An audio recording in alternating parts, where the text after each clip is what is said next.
Well, mga kapopong, kumusta?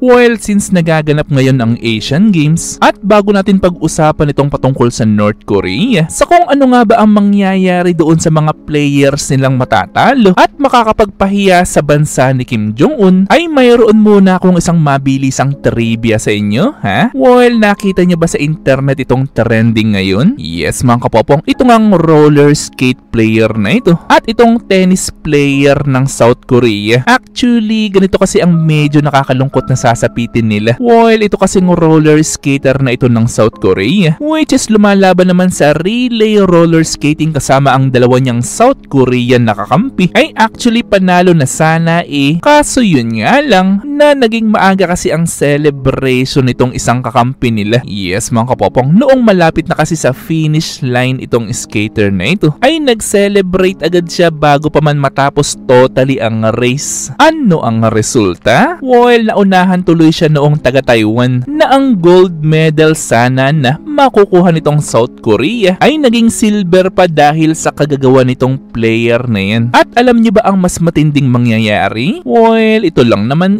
dahil no choice sila kundi pumasok pa rin sa mandatory military service sa South Korea kahit nakakuha pa sila ng silver medals. Yes, mga kapopong, ang tanging paraan lamang upang ma-accept sa military service para sa mga manlalaro nila ay dapat manalo o makakuha sila ng gold medal. Well, nakakalungkot dahil nadamay tuloy itong dalawang kakampi niya. Anyway, next naman tayo and please correct me if I'm wrong na lang, ha? Dahil ang reason o dahilan kasi sa kung bakit nag-meltdown at pinaghahataw nitong tennis player na ito ang kanyang raketa, which is isang South Korean rin, ay dahil sa galit sa kanyang sarili dahil natalo siya ng isang player na di hamak mas malayo ang ranking kesa sa kanya. At ano ang resulta ng kanyang pagkatalo? Well, mayroon kasing mga balita ang lumabas na no choice na rin siya kundi pumasok ko rin sa military service sa South Korea. Well, nakakalungkot dahil maraming mga tao sa internet ngayon ang pinagtatawanan nitong ginawa nitong South Korean player na ito. Pero kung malalaman lang nila ang totoong dahilan sa kung bakit ganito na lamang ang frustration nitong player na ito, ay actually talagang medyo maaawa ka talaga. Anyway, dumako na tayo sa ating main topic patungkol sa North Korea naman, ha? Well, nabalitaan nyo ba itong balita na ito noong isang araw? Yes, mga kapopong, ito nga yung balita na sinugod nitong mga North Korean soccer players na ito, yung mismong referee nila. At ano ang dahilan? Well, maliban kasi na natalo ang North Korea, ay nabad trip kasi itong mga players na ito dahil doon sa mga call noong referee, na ang parang naramdaman kasi noong mga North Korean players ay parang sumasang-ayon o kumakampi yung referee sa kalaban ng North Korean na walang iba kundi bansang Japan. Actually, bukod dyan, ay alam niyo naman siguro kung gaano kagrabing mag-push ng winnings itong North Korea. Hindi actually dahil sa mismong medals, kundi dahil hindi kasi nila alam ang kakahinatnan ng kanilang buhay pagbalik ng North Korea. Kung ang iuuwi nila sa kanilang bansa puro kahihiyan lamang. Well, kilala niyo naman itong North Korea na yun nga lang North Korean person na nahulihan ng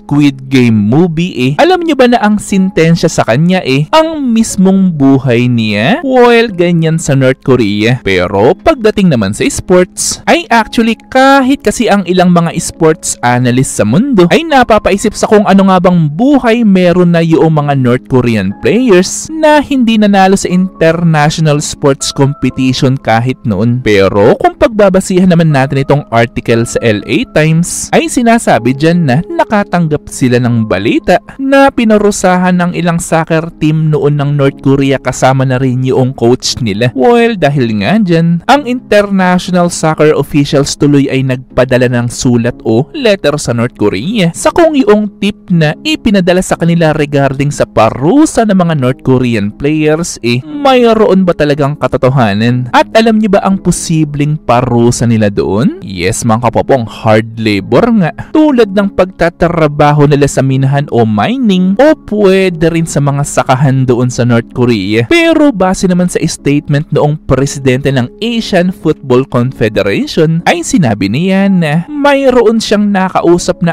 apat naman na laro galing sa North Korea at itinanggi nila ang aligasyon na mayroon talagang parusang nagaganap sa kanilang bansa doon. Most especially doon sa mga kapwa players nila na hindi nanalo internationally.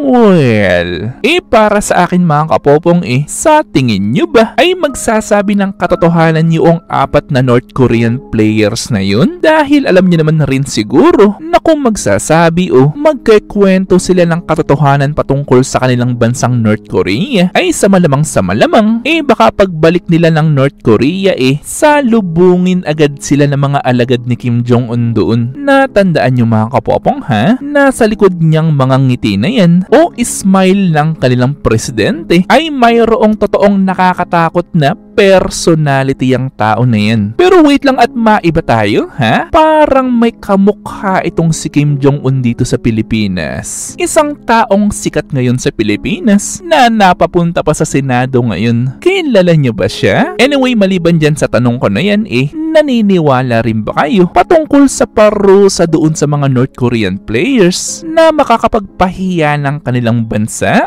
Well, syempre gusto ko malaman ng inyong mga sagot dyan, so i-comment lang yan sa baba. Ito'y aking babasahin ng personal at pupusuan. At syempre kung may nalaman o natutunan ka sa video ko ito'y mag-subscribe ka naman. At nandito na yung inyong mga shoutouts. At kayo rin mga kapopong, kung gusto nyo rin magpa-shoutout o mag-request ng video ay i-comment lang yan sa baba.